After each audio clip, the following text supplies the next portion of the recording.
They said that in medieval France you could tell the state of a household by a single barrel, the one no one opened unless someone was ill. It was small, kept apart from wine and ale, and never used in feasts. Inside, it rested a drink darker than any mead had reason to be. A liquid so black that even candlelight failed to soften it. The manuscripts called it Boche, a name that drifted across spellings, across regions, across decades. But its purpose never changed. It was not made for celebration, not made for thirst. It was made for weakness, for the cough that lingered, for the chest that tightened, for the nights when breath grew thin. In 1393, an aging Parisian wrote a guide for his young wife. He filled it with the work of daily survival: how to tend servants, how to store grain, how to judge meat before it's spoiled. And between those instructions he placed this black mead, without ornament, without warning, among the remedies for sickness. Physicians argued about it. Some praised the way it seemed to warm the heart and lift the voice. Others insisted it struck the stomach like a blow if mishandled. It helped, it harmed, it lingered in a space between cure and caution. And yet the barrel remained, always in the corner, always waiting, through winters when Paris burned wood too green to keep warm, through summers when fever crept through alleys unnoticed, through years when people trusted prayers more than physicians. A family reached for the dark mead only when they feared what the night might bring. Because in a world of fragile remedies and uncertain cures, this drink, bitter, black, and debated, was the one they turned to last. The manuscript that preserved the recipe for the black mead was never meant to be remembered. It was not a medical treatise, nor a theological work, nor even a scholarly study. It was a household manual, written by an old Parisian man for the young wife he feared might one day be left alone. Most books that survive from the Middle Ages belonged to monasteries or universities. This one did not. It lived in kitchens, in storerooms, beside barrels and baskets and jars. It traveled not through libraries, but through hands, wives, servants, stewards, each turning pages stained by years of use. His name remains uncertain, but his intentions were not. He wrote of how to supervise servants, how to judge the freshness of fish, how to arrange meals for guests of different ranks, how to keep a household alive in a city where a wrong purchase could waste a month's wages. And then, amid those domestic instructions, he placed a list of remedies: drinks for fever, for weakness, for persistent cough. One of them was Boche, the nearly black mead. Few medieval recipes specify a purpose. Most simply describe ingredients. This one stood apart. It was filed under beverages for the sick. Not under feasting, not under comfort, just sickness. That alone tells us something rare. In a world where medicine blurred easily with prayer, this drink was treated as a tool, dangerous enough to handle carefully, valuable enough to prepare only under need. Centuries later, scholars would lift the manuscript from a forgotten shelf and realize what it held. The earliest surviving description of a curative mead darkened not by fruit or herbs, but by fire. A drink that even medieval physicians were unsure how to explain. To understand why this drink unsettled medieval healers, one must understand the world it entered. In the 14th century, color mattered, not in the artistic sense, but in the medical one. Medieval physicians believed that each color in a liquid revealed its nature. Wine could be red or white, ale pale or gold, mead amber, honey-toned, sweet. A drink that turned black was something else entirely. Black was associated with rot, with decay, with the melancholy humor that clouded the mind and weakened the body. In some medical texts, blackened liquids were signs of corruption, dangerous to drink, dangerous even to touch. So, when a mead darkened past brown, past caramel, past the familiar boundary of comfort, it created unease. Some healers argued the darkness came from the honey being pushed too far, cooked beyond safety, burned until its nature changed. Burned foods were unpredictable. They could soothe or they could inflame. They could strengthen or they could poison. And yet others believed the dark color was precisely why Bosch worked.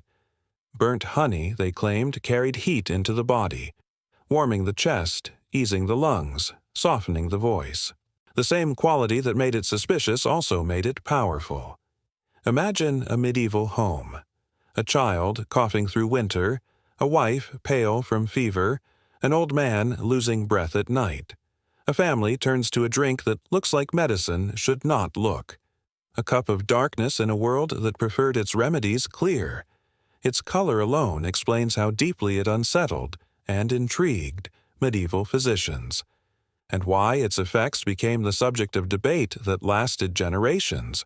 One of the few surviving discussions about Bosch appears not in a medieval text, but in a 16th-century French treatise evaluating older remedies. Its verdict was blunt. When the black mead was undercooked, it bit the belly hard, causing cramps, diarrhea, and what the author called great suffering. But when it was properly prepared, it comforted the heart, cleared the throat, and opened the pipes of the lungs. To a modern reader, it sounds contradictory. To a medieval physician, it made perfect sense. Their world saw the body not as a machine, but as a balance of humors, warm and cold, dry and wet, melancholy and sanguine. Anything that could push the body toward balance was a cure. Anything that pushed it too far was a danger. And Bosch, with its burned honey and heated nature, stood at the border between the two. Some doctors believed its heat restored vitality to lungs chilled by winter or weakened by fever. Others warned that its heaviness burdened a stomach already struggling. Both could be right. Both could be wrong. The drink demanded skill, not from the patient, but from the person preparing it. A few minutes too long over flame could turn a remedy into a punishment. A few minutes too little could leave the honey half raw, unsettled, unpredictable. This tension, cure or harm, warmth or injury, is why the manuscript instructed it be used only for the sick and only within the household. It wasn't a public remedy. It wasn't sold in apothecaries. Its preparation was intimate, domestic, careful. And in that domestic sphere, families learned a truth physicians already knew. A medicine that works only when handled perfectly is as feared as it is trusted. If Bosch had been made from anything else, it might have vanished into obscurity. But it came from honey, a substance with a cultural weight far beyond its sweetness. In medieval Europe, honey was the foundation of medicine. It cleaned wounds, soothed throats, preserved herbs, and formed the basis of dozens of tonics recorded by monks and healers. To burn honey, to push it past the point of comfort, was to alter a substance people trusted. But honey was not equal in every home. In Eastern Europe, mead was so coveted that travelers wrote of entire regions defined by it. A diplomat from Cordoba visiting Poland in 996 wrote that the land abounded in mead, more than wine or grain. There, the finest meads used no water at all, only honey and berries, sealed and buried to ferment for decades. Some aged for 50 years. A single cask could be worth more than livestock. By the 15th century, Polish nobles restricted such meads to their own tables. Common families drank weaker versions. Honey was power. Further east, the Princess Olga of Kiev used mead not for illness, but for revenge. When the Drevlian tribe murdered her husband, she commanded them to prepare vast quantities of mead for a funeral feast. Once they drank themselves senseless, she had them slaughtered. It is one of the oldest stories linking mead with both ritual and violence. Across the medieval world, mead shifted between roles. A drink of kings, a payment to warriors, a cure for illness, a guest gift, a burial offering. So when a Parisian household brewed its own blackened version, it wasn't merely making medicine. It was engaging with a tradition that stretched across kingdoms, one that tied honey to wealth, survival, and ceremony. and that weight made Boche more than a remedy. It made it part of a lineage. Long before Parisian households brewed their dark mead, healers across Europe had turned to fermented honey as medicine. In Wales, the old law codes of Hywel written in the 10th century, assigned specific payments in mead depending on one's status. Some officials received silver, others a horn filled with mead after serving the king. And among the drink's uses were not celebrations, but ceremonies of healing, oath-taking, and restitution. In the Slavic world, mead was tied directly to death and memory. A 9th-century traveler described families gathering a year after a loved one's passing, carrying 20 jugs of mead to a hill where they drank, mourned, and separated. The drink marked the end of a life, and the continuation of a lineage. It was not only a drink of ritual, but endurance. In Scandinavia, mead was stored for winter sickness. In the Baltics, it was heated with herbs for those with chest pain. Among monks in England, mead infused with spices was prescribed for cough, hoarseness, and exhaustion. Where wine was scarce, mead took its place. Where herbs failed, honey carried them. So, when medieval physicians debated the effects of black mead, they were not arguing about a novelty. They were arguing about the alteration of one of the oldest medicines in Europe. Burning honey changed its temperament. Heating it shifted its properties. Mixing it with yeast transformed its nature. And the question, the one that troubled physicians, was simple.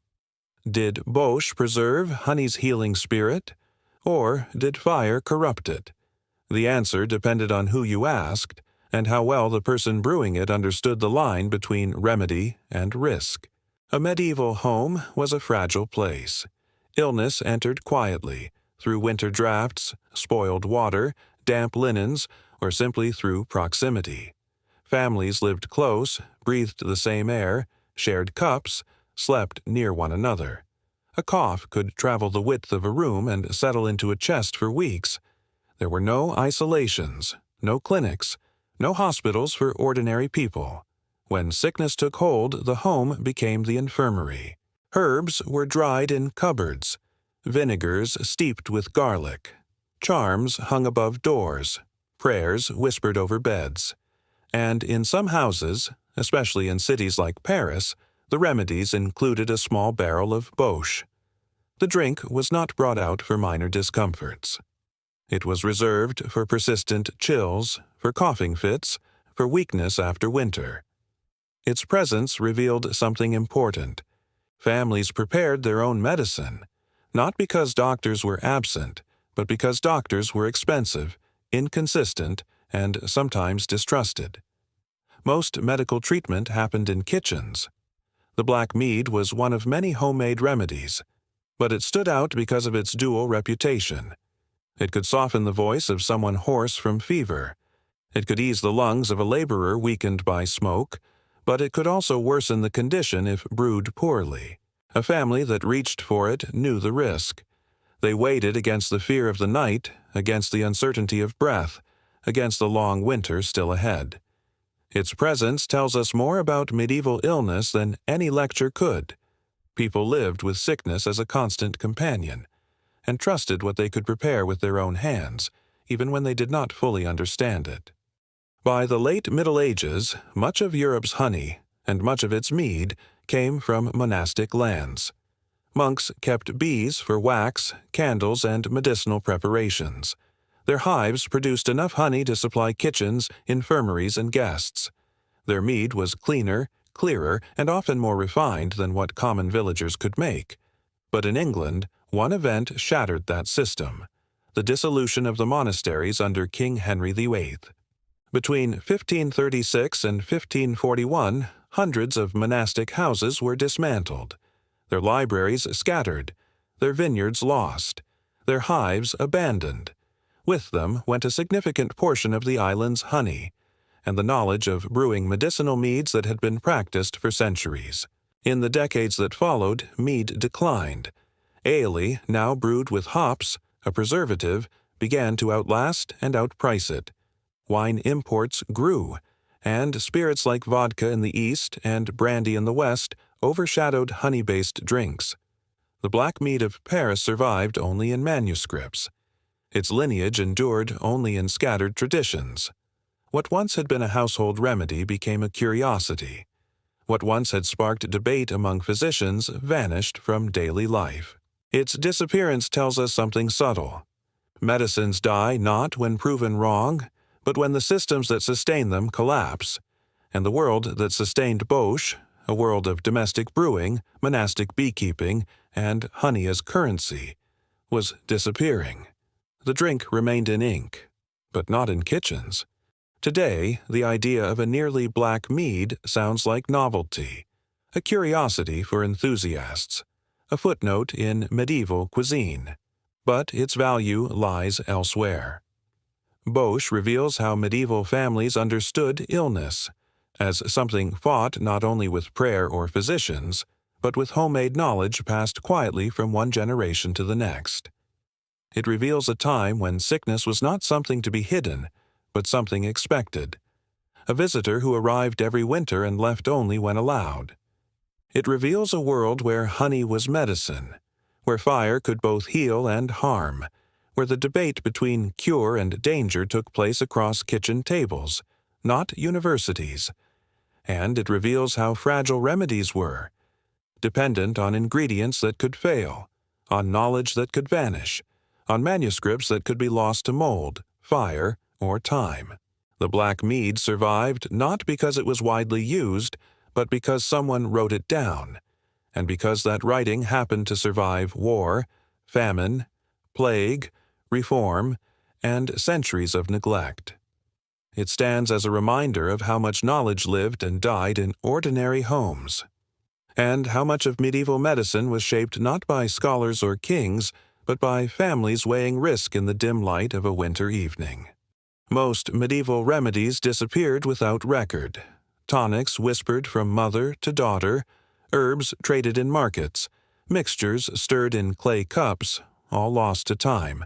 But this drink, this dark mead, endured, not in taverns, not in celebrations, but in a household manual written by a man who wanted his wife to know how to care for the people under her roof. Its story passed through centuries because one person chose to write down something small, something ordinary, a remedy used only in moments of fear, when a cough deepened or a voice fell weak. And that is where the weight of Bosch truly lies. Not in its darkness, not in its debate among physicians, but in the image of a family gathered around a sickbed, choosing between uncertainty and hope. The black mead was never meant for the healthy. It was meant for the fragile, the ones winter threatened, the ones fever hollowed, the ones breath began to fail. A drink brewed in quiet, kept in the corner, brought out only when needed. And centuries later, its survival tells us something simple. History does not remember remedies because they were common. It remembers them because they meant something to someone. A cup of darkness, poured with caution and belief, in a Paris home 600 years ago, and preserved long enough for us to learn what it once tried to heal.